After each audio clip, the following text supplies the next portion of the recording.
I'm going to put this here, and at the beginning of the next episode, Grym and Lune decided to leave the party because our alignments didn't really match up with what the party was doing, so we dipped out of there. But we replaced it with two new characters. The character that I, Alex, am playing will be the next perspective character for the party. His name is Coningsby. William Coningsby. The third, but that's not important. Anyways, so he'll be what's coming up next week. It'll be a short episode because it happened halfway through this session, but for now, you'll get to hear this, which is Lune and Grym leaving. Enjoy.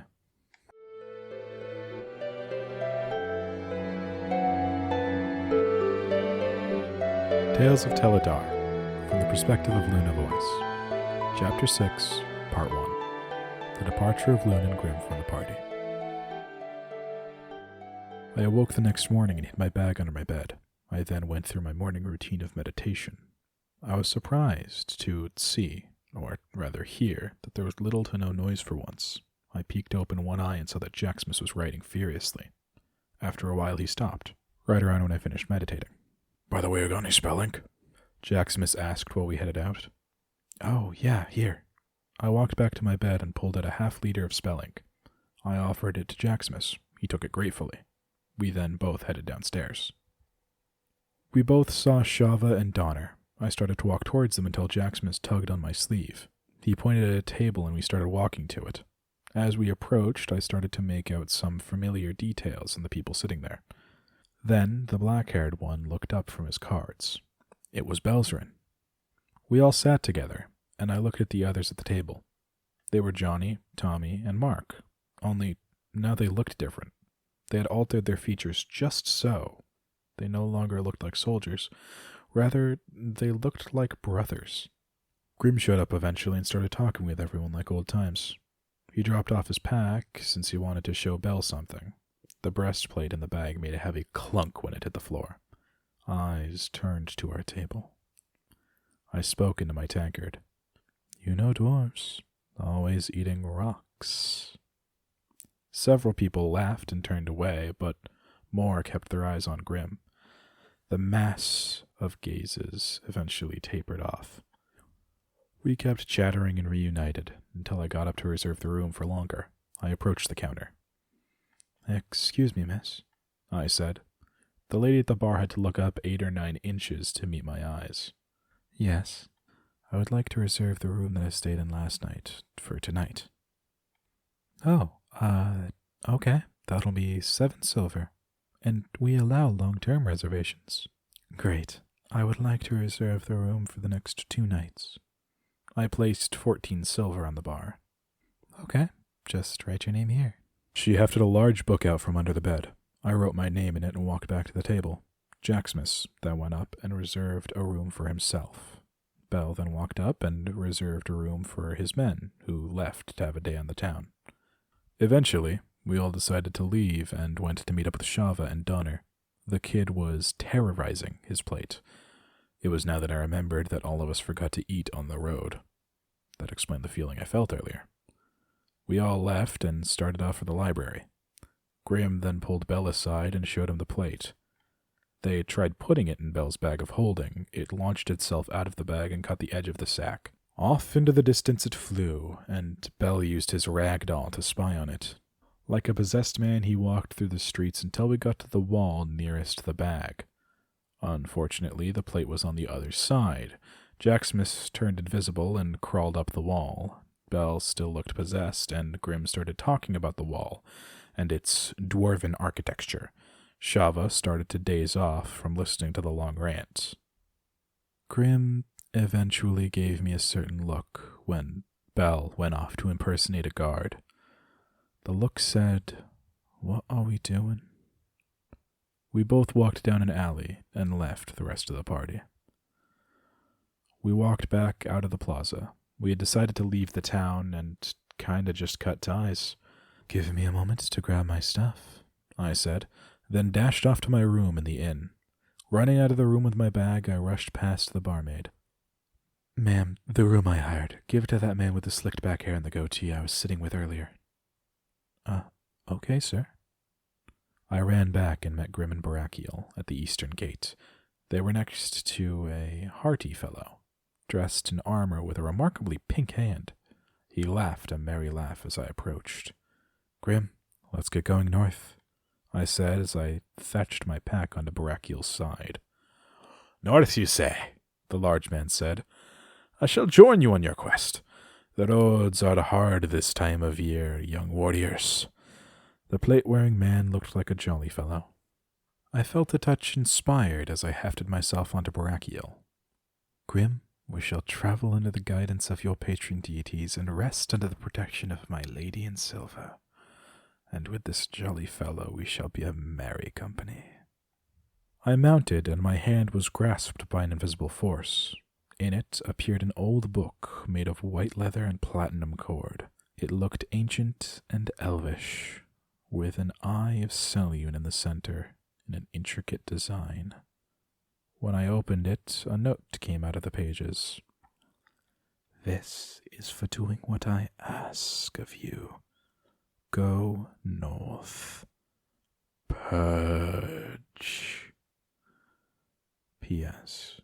You no longer require sleep, but you also can no longer speak with animals." Level increased. Eldritch Knight, level 5. Warlock of Selune, level 3. I closed the book and we rode off into the rising sun.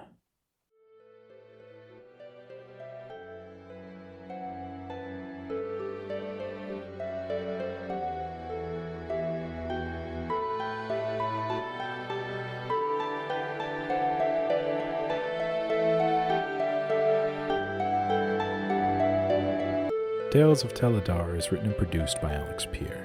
Lune is a character in a D&D campaign played by Alex Peer. All characters, including NPCs, are voiced by Alex Peer.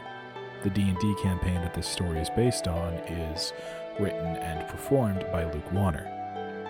And if you'd like to support the show, then you can check us out at Studio Warlock on Patreon or at Nacho Warlock on YouTube. For our $3 Patreon tier, you'll get all of the scripts for these podcasts, and once I start actually making videos and having enough time to do that, then you'll get some reimagined frames or some bloopers. And for the $6 tier, I can pay Luke for his beautiful, beautiful work, and also you might get some sneak peeks of what he wants to add into the campaign but decides against. So there's always that.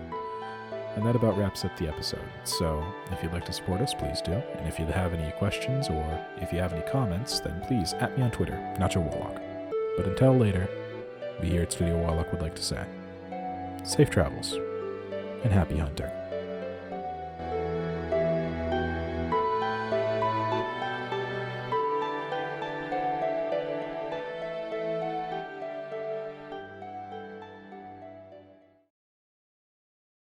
Hello everyone, this is yet another disclaimer at the beginning of this episode, as I said there would be at the beginning of last episode. As stated in last episode, Lune and Grym have left, so enter Lord William Coningsby III and Bill Smith. That is Bill spelled with a Y, by the way, because the guy who plays him is a bit of an idiot, but we can work around that. Anyways, enter Lord William Coningsby, and I hope you enjoy the episode.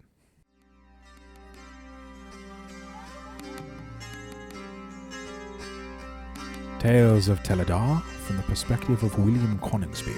Chapter 6, Part 2. The Meeting of New Folk and a Library of Libraries. I awoke from a dream of days gone by. Well, one day, to be precise. The day this old Vidalcan curse was bestowed upon me by my own foolishness. It had to have been somewhere around 50 years since the day this terrible curse was laid upon me, and when Khazad-dûn fell by my unexperienced hand. How young I still looked, leeching off of the life of the souls I used to love so much. I packed all my stuff into my bag and made sure to hide my rifle before meeting Bill in the canteen of the Spinning Crown. We chatted as we enjoyed our breakfast and agreed to look at some notable places around town before going into the library for research. As we walked out, there appeared to be a street performance of a possessed man. There were a few people following him as he looked into the sky and walked in a daze. We saw it as rather amusing and followed. The man swayed this way and that as he wandered towards the wall until he stopped about 5 feet from it. At that, another Dwagar, like Bill, walked up to the wall and started talking about its architecture.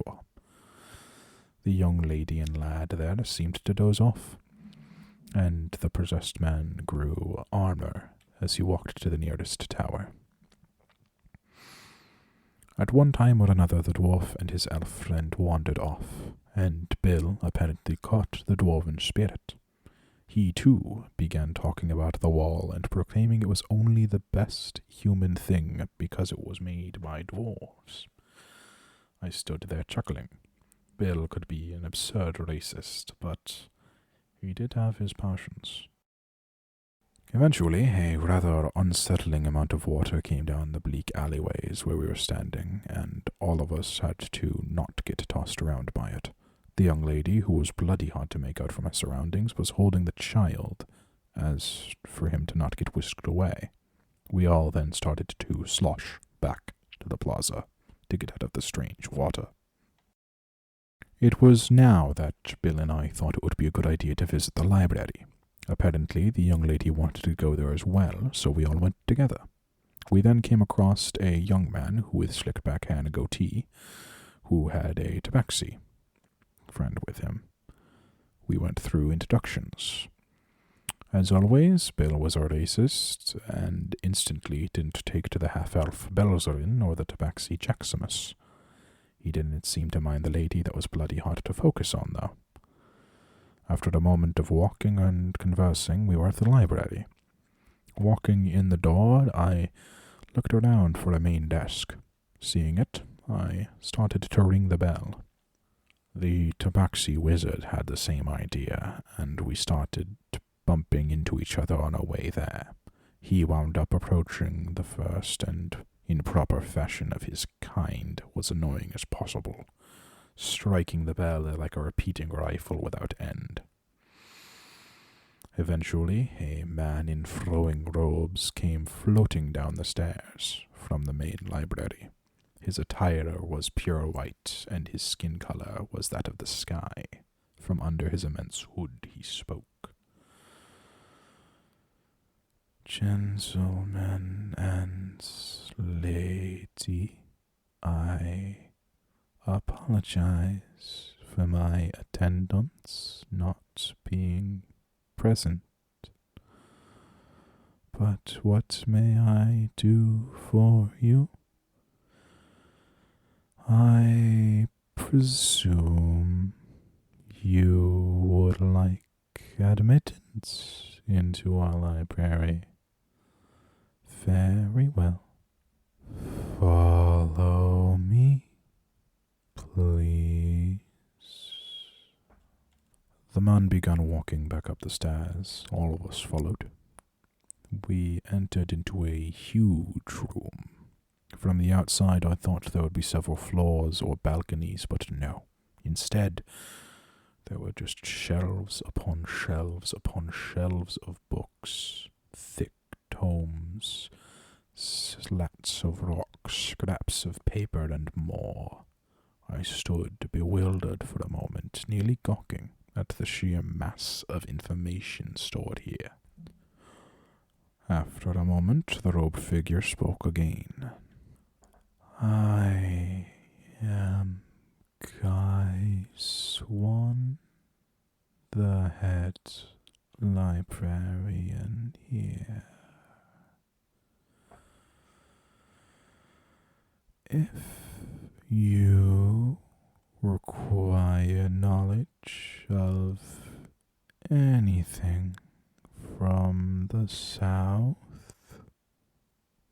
I shall retrieve it for you.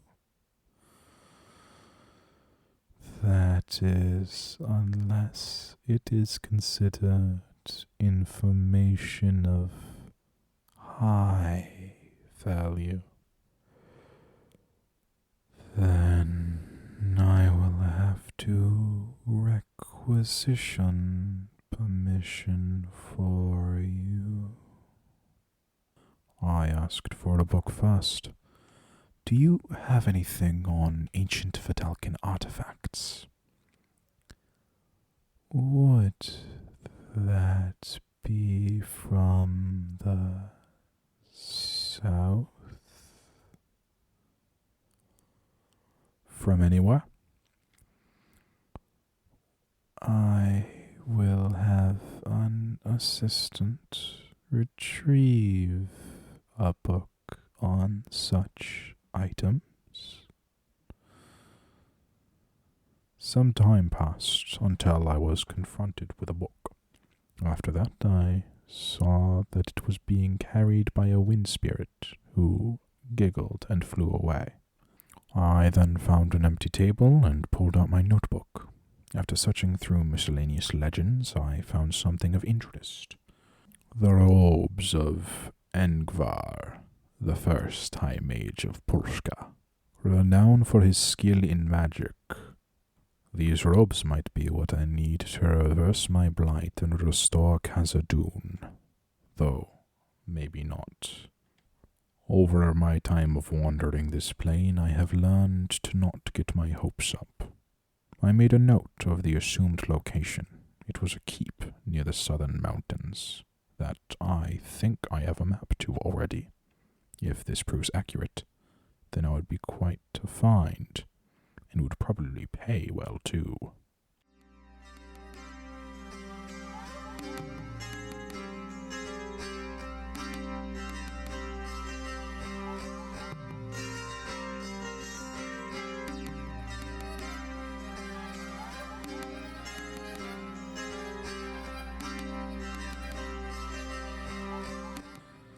Tales of Tel'adar is written and produced by Alex Peer. The character William Coningsby is played by Alex Peer in a D&D campaign. The D&D campaign is DM'd and performed by Luke Warner. All characters are voiced by Alex Peer, and if you'd like to further support this podcast, then we have some methods of doing that. The easiest one is to go over to Anchor, give us a rating, preferably high, and subscribe to the Nacho Warlock YouTube channel.